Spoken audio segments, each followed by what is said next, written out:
ओम शांति। आज हम स्नेह की शक्ति पर बातचीत करेंगे। गीता में कहा गया है, परमात्मा कह रहे हैं कि मैंने जो योग पिछले सृष्टि चक्र में सुनाया था, सिखाया था, वो बहुत काल से प्राय लुप्त हो गया है और उस सच्चे योग को सिखाने के लिए भगवान कह रहे हैं कि मुझे पुनः स्वयं अवतरित होना पड़ता है।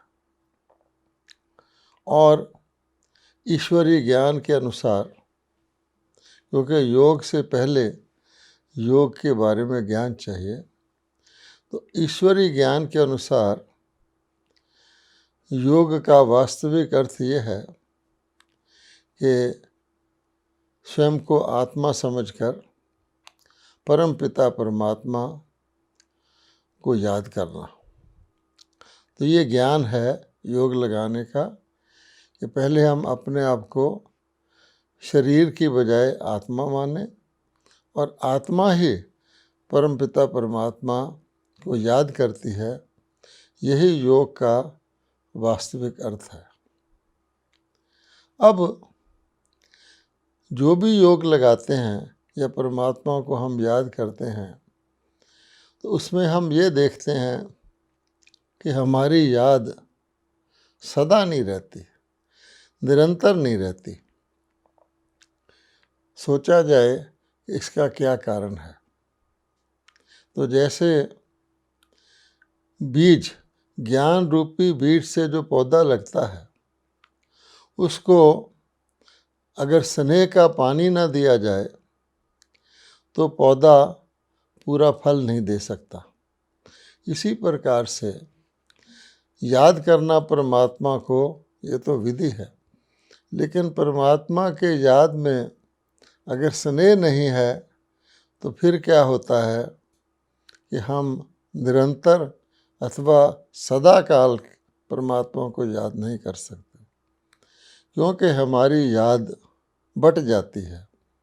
हम परमात्मा को भी याद करते हैं और साथ साथ अन्य चीज़ों को, अन्य व्यक्तियों को, अन्य वस्तुओं को भी याद करते हैं। तो इसलिए उनसे भी हमारा किसी न किसी प्रकार का स्नेह रहता है। इसलिए स्नेह की बहुत आवश्यकता है, क्योंकि स्नेह इतनी बड़ी शक्ति है जिसके लिए कहा जाता है कि स्नेह पत्थर को भी पानी कर देता है। इसका भाव अर्थ ये है कि कोई व्यक्ति कितना भी कठोर दिल हो, पत्थर के जैसा हो, वो भी स्नेह में पिघल जाता है। तो ये सत्य है। तो इसलिए सबसे बड़ी शक्ति जो आत्मा को परमात्मा की याद निरंतर रखवा सकती है, वो स्नेह है। और इसका यही अर्थ निकलता है कि हमारा स्नेह बटा हुआ ना हो, परमात्मा के साथ भी हो और अन्य के साथ भी हो, तो वो फिर एक के साथ स्नेह नहीं होता। हम जानते हैं, जब स्नेह बहुत गहरा रूप ले लेता है तो उसको कहा जाता है लगन। इसकी लगन लग गई। जैसे मीरा के लिए कहते हैं, ऐसी लागी लगन मीरा हो गई मगन। तो लगन की अगन, इतनी तेज लगन लगती है कि उसमें आत्मा मगन हो जाती है। तो वो जो ऐसा पावरफुल स्नेह युक्त योग होता है, वही मनुष्य आत्मा को प्राप्ति कराता है। परमात्मा ने कहा है, मुझे याद करो। और हम भी कहते हैं, परमात्मा के सिवाय हमारा है ही कौन, मेरा तो एक, मेरे तो गिरधर गोपाल दूसरा न कोई, ऐसे हम भक्ति में भी गाते थे। लेकिन हम ये तो कह देते हैं, मेरा तो एक। किसी से भी पूछो जो योग का पुरुषार्थ कर रहा है, वो कहेगा और हमारा है ही कौन, एक तेरा ही तो सहारा है, हे परमात्मा, मेरे तो तुम ही हो। लेकिन उसका जो दूसरा हिस्सा है लाइन का, मेरा तो एक दूसरा न कोई, इसमें अगर हम चेक करते हैं तो हम ये पाते हैं कि मेरा तो एक भी है और मेरे दूसरे भी कोई न कोई हैं, चाहे वो व्यक्ति है, चाहे वस्तुएं हैं, चाहे वैभव है। इसलिए फिर जो है वो काम नहीं चलता, क्योंकि भगवान ने, जैसे उसके यादगार शास्त्र श्रीमद् भगवत गीता है, तो उसमें क्या कहा हुआ भगवान ने, सर्वधर्मान परित्यज्य माम एकम शरणम व्रज। अन्य जिन चीज़ों को तुम धर्म मानते हो, ये भी मेरी ड्यूटी है, इसको भी मुझे याद करना है, इसका भी मुझे ख्याल रखना है। भगवान ने कहा जब तुम मेरे हो जाओगे तुम्हारा सब कुछ स्वतः ही सिद्ध हो जाएगा। इसलिए माम एकम शरणम व्रज के लिए, यानी केवल एक मुझे याद करो, उसके लिए ये आवश्यक है कि सर्वधर्मान परित्यज, कि हमें अन्य सब तरफ से अपनी बुद्धि को हटाकर एक में ही लगानी है, नहीं तो हम एकाग्र नहीं हो सकते। इसी तरह से भगवत गीता में कहा गया है, योग का अर्थ दूसरे तरीके से भी समझाया गया है, मन मना भव, मन मना भव मद भक्तो मध्याजी भव। तो ईश्वरीय ज्ञान जो गीता में बातें थोड़ी थोड़ी बताई गई हैं, स्वयं परमात्मा आके जब पुनः योग सिखा रहे हैं, पुनः याद करना सिखा रहे हैं, तो फिर वो ये कहते हैं मन को मेरे में लगाओ, और मन को सिर्फ मेरे में लगाओ, तब तुम्हें मन वांछित परमात्मा से मिलन की प्राप्ति होगी और परमात्मा से मिलन का सुख होगा। अब हम ये भी जानते हैं परमात्मा की याद के लिए ये कहा जाता है कि ऐसी याद हो कि उस याद के ज़रा सा भी टूटने से मनुष्य तड़पे। जैसे किसी की याद सताती है ना, तो जब याद सताती है तो व्यक्ति उस याद में निरंतर खोया रहना चाहता है। कहा जाता है जल बिन मछली, कि जैसे एक मछली पानी के अंदर ही जीवित रहती है, पानी के अंदर ही प्रसन्न रहती है, अगर मछली को जल से बाहर निकाल दिया जाए तो आप देखते हैं कितना वो तड़पती है, और तड़पते तड़पते प्राण भी त्याग देती है। इस प्रकार की जो, जैसे मछली जल के बिना नहीं रह सकती, ऐसे ही आत्मा परमात्मा के साथ योग युक्त हुए बिना या स्नेह युक्त उसके याद के बिना ना रह सके और तड़पे, क्योंकि उसका जितना सुख है, उसको जितनी प्राप्ति है, आनंद है, वो परमात्मा की याद से आता है, अन्य किसी भी पदार्थ से, किसी भी वैभव से, किसी भी व्यक्ति को याद करने से नहीं आ सकता। जबकि कलयुग चल रहा है तो सारी चीज़ें कलयुगी हैं। इसलिए एक कहावत है, कहा जाता है आत्मा परमात्मा में लीन हो गई। सबसे अच्छी अवस्था ये कही जाती है जब आत्मा परमात्मा में लीन हो जाती है, ऐसा माना जाता है। मनुष्य तो ये समझते हैं कि आत्मा परमात्मा में लीन एक फाइनल स्टेज है, एक मोक्ष की स्टेज है, जिसमें आत्मा बिल्कुल जाके परमात्मा के अंदर समा जाती है। लेकिन ईश्वरीय ज्ञान जो परमात्मा दे रहे हैं वो बताते हैं इसका ये अर्थ नहीं है, क्योंकि जैसे परमपिता परमात्मा शाश्वत हैं, सदा शिव हैं, वो सदा ही थे, सदा ही हैं और सदा ही रहेंगे, उसी प्रकार से हम आत्माएं भी अविनाशी हैं, परमपिता परमात्मा की अविनाशी संतान हैं। हर एक आत्मा का अविनाशी अस्तित्व है। आत्माएं अनेक हैं, परमपिता परमात्मा एक है। तो जब हम कहते हैं परमात्मा में लीन हो गई, उसका ये अर्थ है लव लीन हो गई, अर्थात परमात्मा के स्नेह में इतना समा गई, इतना खो गई कि वो अपनी सुध बुध भी भूल जाती है। दुनिया के अंदर भी, लौकिक दुनिया में भी, अगर किसी को अति स्नेह होता है तो अपनी सुध बुध खो देता है, उसको आसपास का किसी चीज़ का भी पता नहीं लगता। हम जानते हैं कि एक माता जिसका छोटा सा शिशु है, उसके शिशु के स्नेह में सारा दिन रात इस तरह रहती है। आपने देखा होगा कि माता छोटे शिशु का ध्यान रखने के लिए उसका इतना स्नेह होता है, उसको वो अपने जिगर का टुकड़ा समझती है, तो सारी रात भर भी जागती है। लेकिन उससे कोई पूछे, आप सारी रात जागी, आप थकी नहीं, आपको नींद नहीं आई, तो उसको फील ही नहीं होता कि स्नेह एक ऐसी मोहब्बत है जैसे आशिक और माशूक की होती है, उसमें मेहनत की महसूसता आती ही नहीं। इसलिए माता का उतना स्नेह है कि वो लगातार जागती रहती, एक रात नहीं, जबकि जब शिशु छोटा होता है तो अनेक रातें वो जागती हैं। इसीलिए जब भगवान कहते हैं, हे अर्जुन तुम निंद्रा जीत बनो, अर्थात मेरे स्नेह में इतना खो जाओ, इतना लीन हो जाओ, इतना स्नेह कोई लगन की अगन प्रज्वलित कर लो कि तुम्हें महसूस ही ना हो दिन कहाँ है रात कहाँ है, क्योंकि वो स्नेह सब कुछ भुला देता है और मोहब्बत में मेहनत नहीं लगती। इसलिए लव लीन का अर्थ यह है कि आत्मा परमात्मा के स्नेह में लीन होती है और इस प्रकार से हो जाती है कि जैसे परमात्मा की सारी शक्तियाँ उस स्नेह के द्वारा, उस कनेक्शन के द्वारा, स्नेह युक्त संबंध के द्वारा आत्मा खींच लेती है।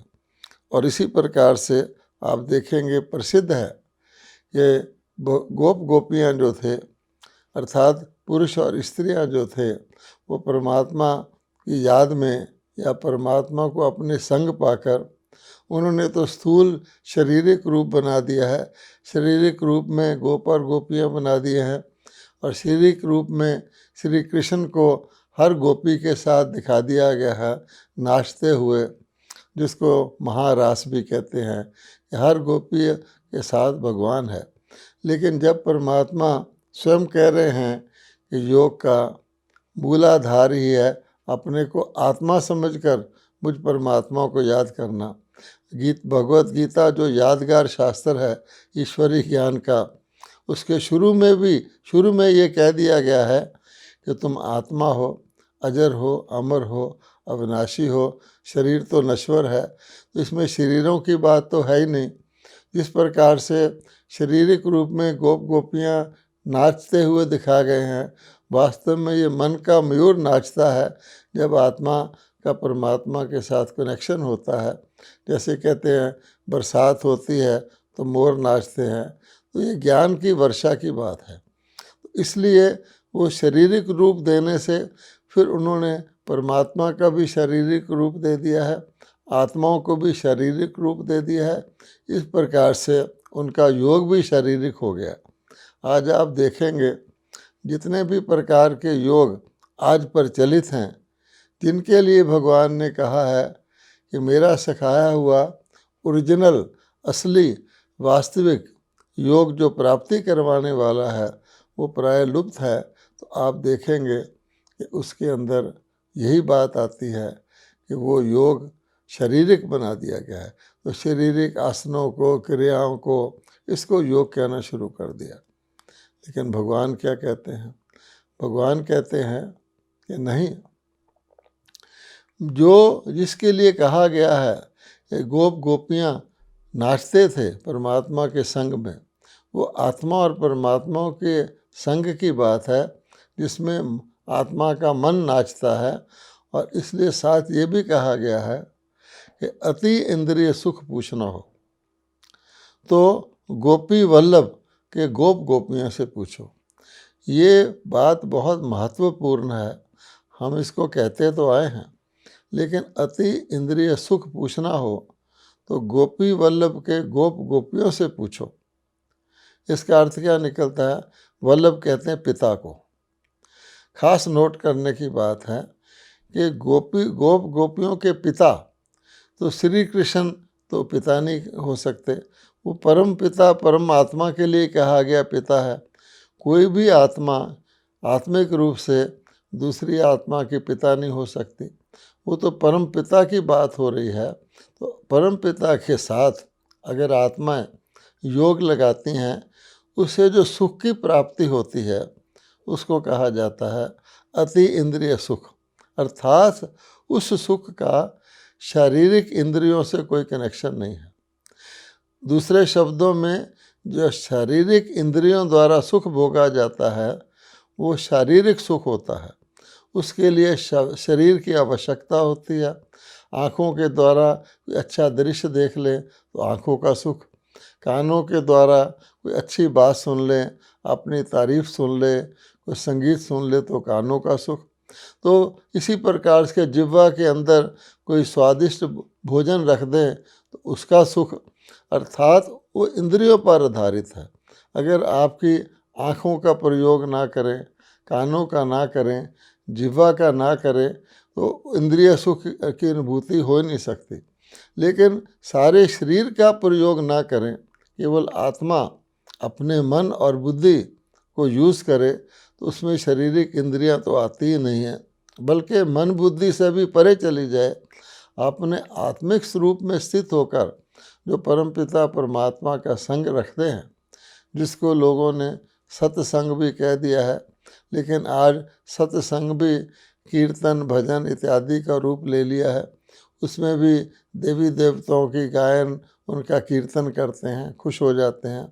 पहली बात है कि इंद्रियों का सुख या शारीरिक सुख और या शरीर से संबंधित कीर्तन करने का, भक्ति करने का, शारीरिक योग लगाने की जो प्राप्ति होती है वो अल्पकालिक होती है।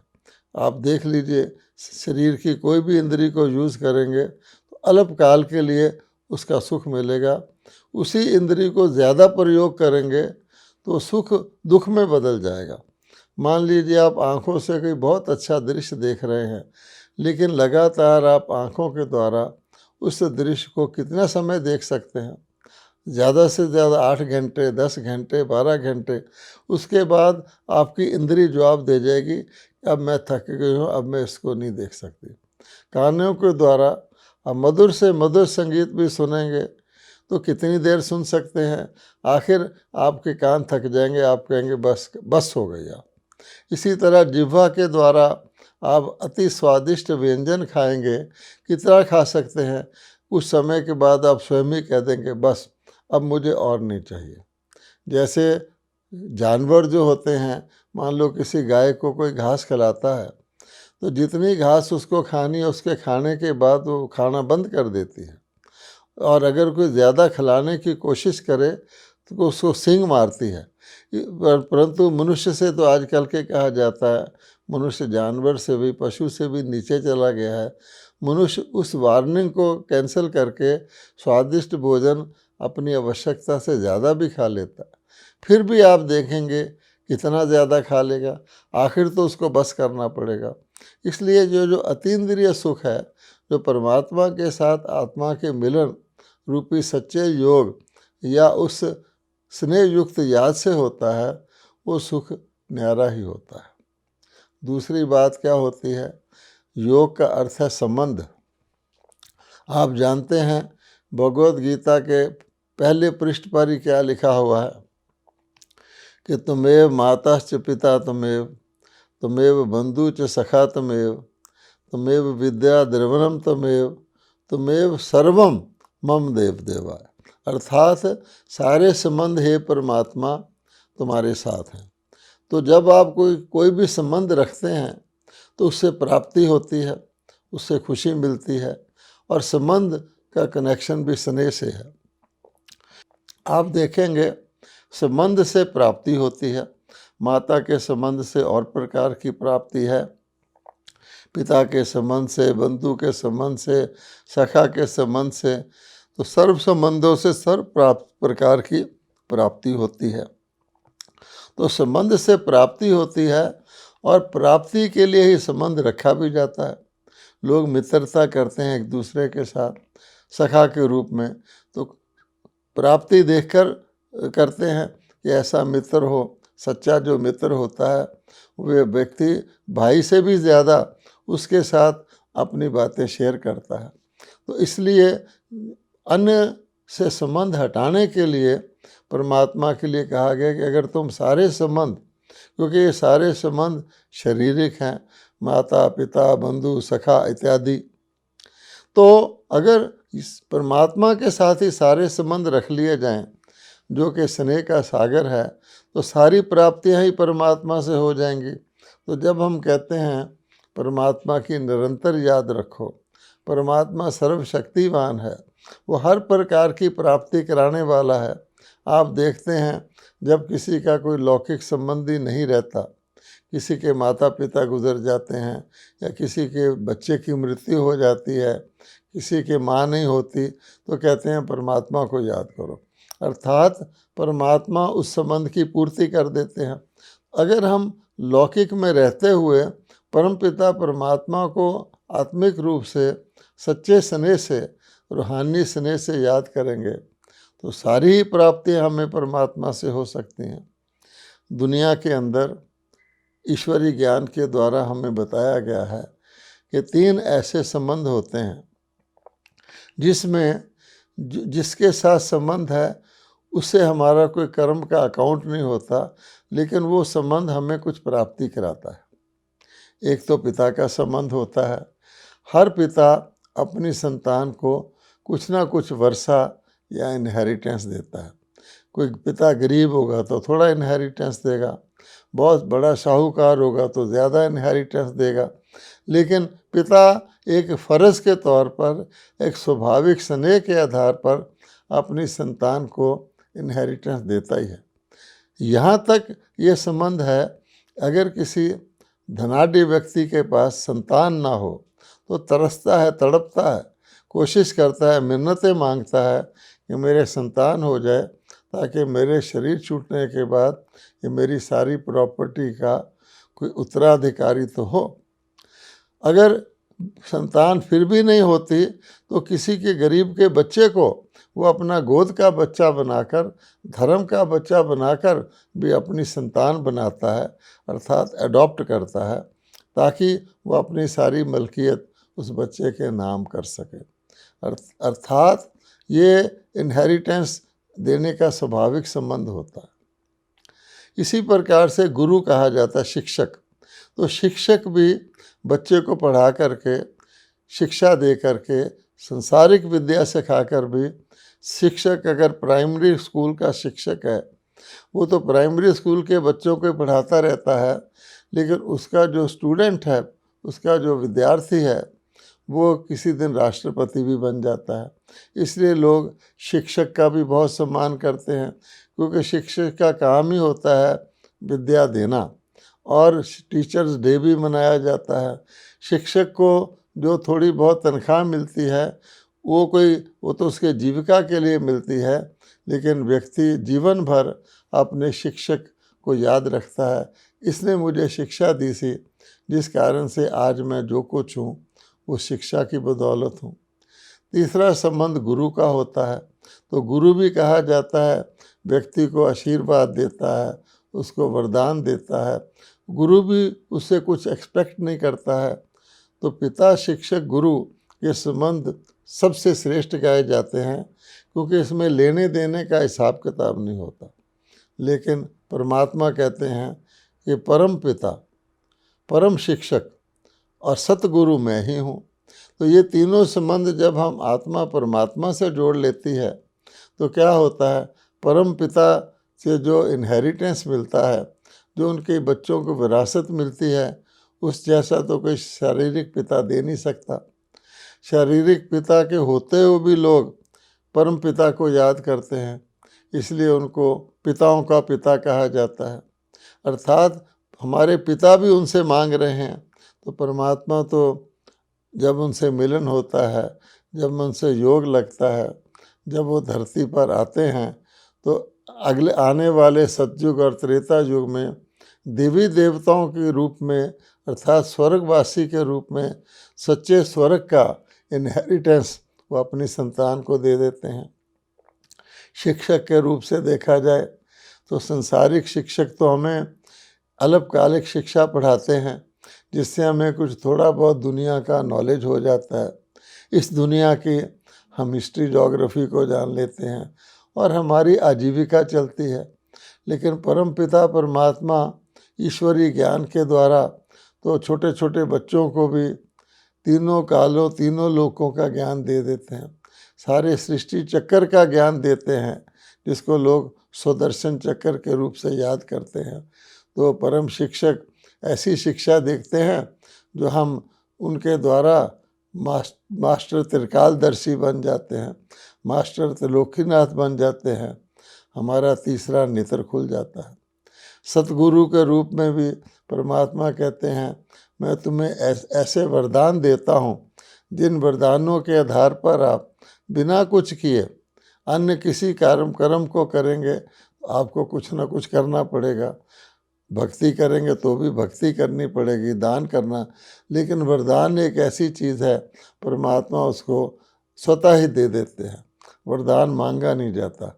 तो परमात्मा वरदानों के फलस्वरूप उसको आशीर्वाद भी कह सकते हैं कि मनुष्य आत्माएं कलयुगी मनुष्य से सतयुगी देवता बन जाती हैं।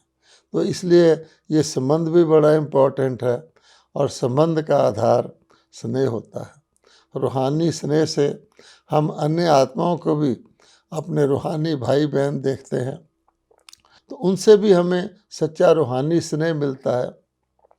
अर्थात अन्य जितनी भी बातें हैं उनको जोड़ने वाला आधार स्नेह है, और तोड़ने वाला आधार भी स्नेह की कमी है।